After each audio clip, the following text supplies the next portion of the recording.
Pelco's video analytic cameras are equipped with a reset to factory default settings option. The camera may be reset to its factory default settings if it no longer functions as expected. Let's use a generic camera to demonstrate how to reset to factory default settings.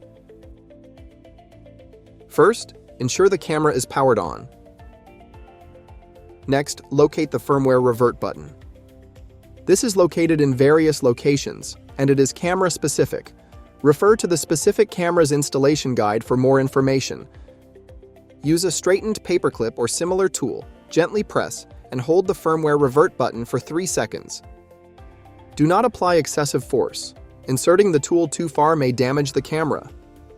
Note that resetting to the factory default setting will reset the camera to its original firmware.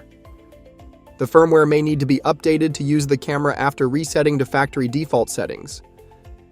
This completes the steps to reset a device to its factory default settings.